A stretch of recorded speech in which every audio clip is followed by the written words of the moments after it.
The Good Jesus Street is one of the oldest in Recife, the capital of the state of Pernambuco, located in northeast of Brazil.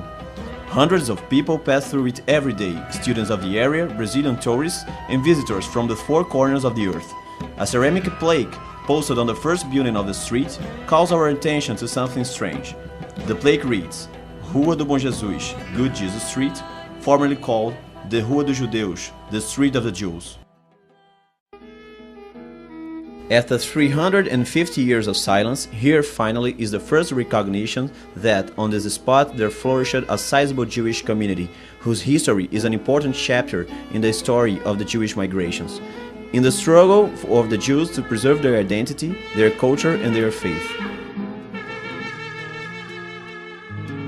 A few steps down the street is the Canal Israel, the first synagogue in the Americas. The synagogue was mentioned in 17th century documents found in Holland and Portugal, but the actual site on this street was only established when the archaeological excavations found a mikveh, the authenticity of which was confirmed by a rabbinical tribunal in the year 2000. The building was opened to the public in December of the year of 2001. The reconstructed building has become a cultural and historical research center, serving academics, tourists and students. Around 2,000 people visit the site every month. Here, they can see the remains of the first synagogue in the Americas, evidence of a Jewish community, and two moments of their history. The first, many decades before the Dutch conquered Brazil, was the time when dozens of new Christian families fled to Brazil, seeking refuge from the persecutions of the Inquisition in the Iberian Peninsula. Many of these families had been betrayed because they continued to practice their faith. Today, we can read the names of these families in the records of the Holy Office. The second phase was marked by a time of religious tolerance, when those first new Christian families and their descendants joined the Jews who came to Recife with the Dutch. And in this new atmosphere, they were able to create a Jewish community, the first in the Americas.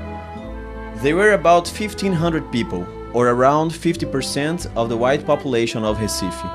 They were active in every part of the society and an important force in the region. But after the end of the Dutch occupation in 1654, the Jewish community scattered, and their memory was practically wiped out of the history of Brazil, until the restoration of the Canal Israel synagogue, when their memory was recovered.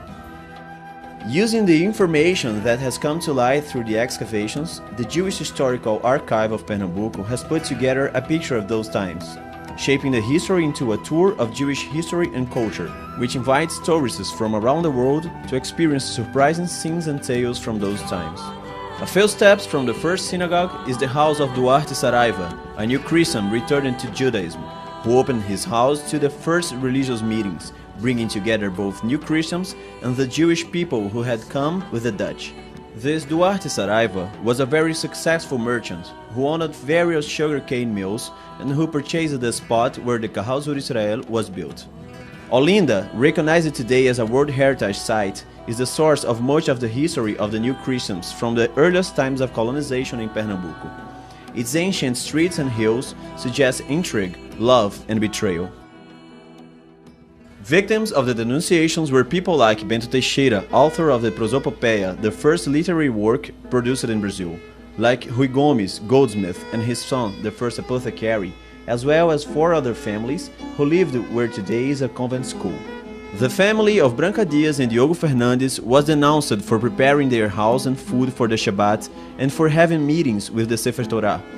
Diogo was owner of the Camaragibe sugar mill, considered the center of new Christian spiritual activity in the Portuguese colonial era.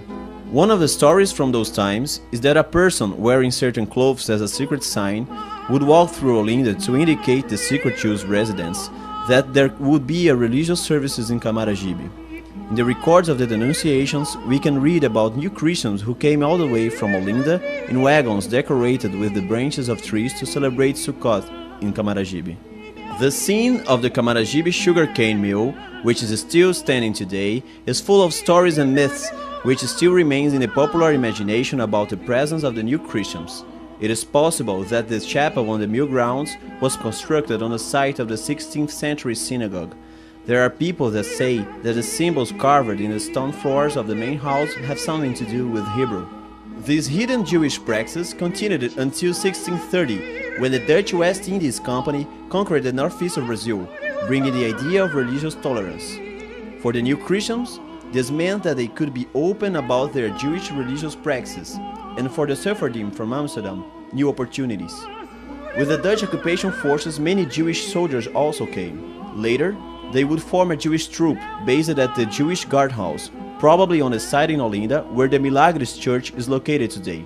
It is recorded that, in order to be relieved of their duties in the Shabbat, the soldiers had to pay a tax to the Dutch West Indies Company. After 1635, hundreds of Portuguese Jews immigrated to Brazil. They had the advantage of being able to speak both Portuguese and Dutch. They were the Portuguese Jews from Amsterdam. They became important for trade, for the exploration of the interior, for sugar production, and for the urban expansion of the city of Recife, as in the land fillings and constructions. The city of Recife expanded, and people began to build on the island next to it, called the Antônio Vaz Island, and the Maori city was built. To connect these two places, a tall bridge had to be built. For reasons we don't know yet, the Jewish engineer Baltazar da Fonseca, who was responsible for building the bridge, only finished half of it.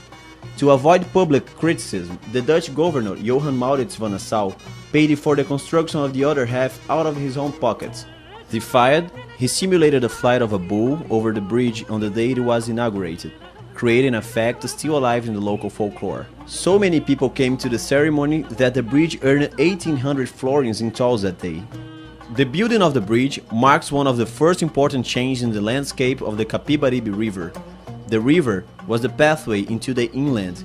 It carried the sugar, it watered the food-producing lands, it was essential for Recife and the neighboring areas. And for the Jewish community, it had its own importance. It was the only access to the Jewish cemetery, the same way it was in Amsterdam. The Jewish cemetery of the Dutch period is previous to the synagogue. Its location is indicated in some original Dutch maps and is to be confirmed by archaeological works. The river was the way some Jews had to reach Recife and the synagogue, just like the members of the Jewish family named Pina, owners of one of the islands of the river estuary. Their island was known as the Manisnifer Island, owing to the fame that one of the members of the family had of being a miser. Today, Pina is a highly populated neighborhood of Recife, named after the Jewish family that first lived there.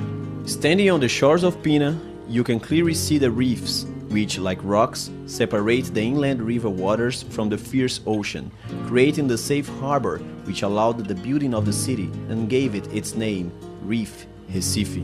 A safe harbor also for the Jews who in the 17th century were able to build their Kahal Tzur Israel. Tzur, which also means rock, the last thing they saw in 1654 when they left Recife in search of another safe haven.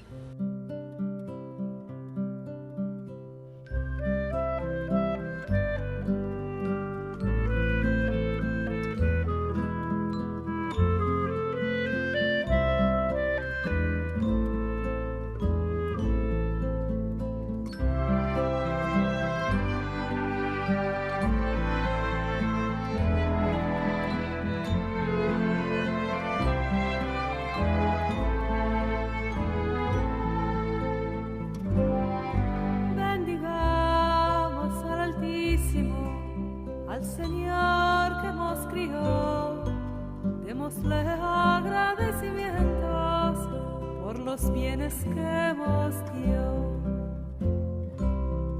Alabados a su santo nombre, el que siempre